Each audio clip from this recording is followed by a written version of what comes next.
Human ability to perceive is far beyond just understanding the words. Right now I'm speaking. Your ability to perceive is actually far beyond just the words that you hear. But because the mind is trained right now, not only to hear and record, desperately trying to remember, note down, some of you, the hands are itching. Something that you think is valuable has to be written down. But human perception goes far beyond this.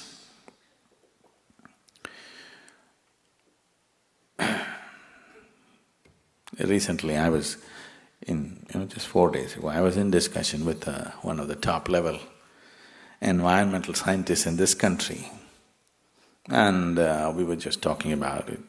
Across the dinner, we were just discussing so many things.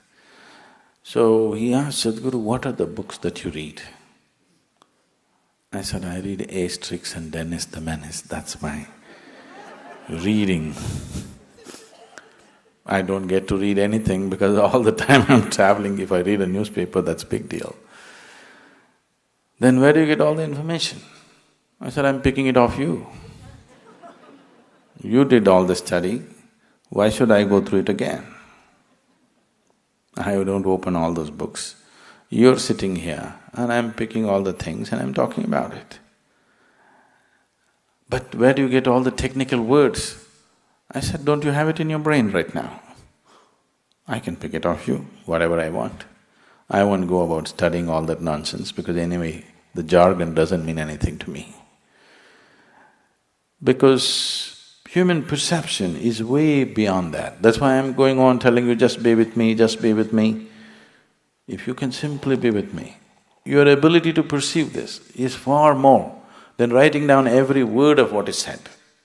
If you have all these words, you still won't know anything. Actually, shall I tell you the secret? Buy yourself an Oxford dictionary. Everything that I say is already there. No? You just have to arrange it. It doesn't get you anywhere that way. So to enhance perception is very important because only what you perceive you know. Rest is all stories and imagination, isn't it? What you perceive and you experientially know, that's all you know. Rest are just empty stories. It doesn't matter how great the story is, it is still an empty story which won't make a difference in your life. If it has to make a difference in your life, there must be an experiential dimension to it. That will happen only if you perceive. You heard of Vivekananda?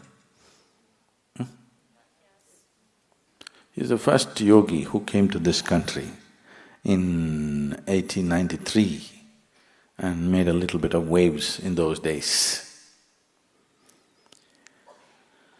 So he also went to Europe on his way back from United States and happened to be a guest of a German philosopher. And after dinner they met in the study and they were discussing this and that, and there was a large book on his table which was over 700 pages. So Vivekananda said, because the man was speaking very highly about the book, he said, can you give me that book for an hour? Let me see what is there in it. That man laughed. He said, in 1 hour you're going to read this book? I have been reading it for weeks and not getting anywhere because it's so complex. And that too, it's in German language. You don't even know the language. What will you do with it in an hour? Vivekananda said, you give it to me for an hour, let me see. So the book was given to him. He took the book and placed it between his two hands and just sat there with his eyes closed. After 1 hour, he took the book and gave it to him and said, this doesn't have anything significant in it. That man thought, this is the peak of arrogance.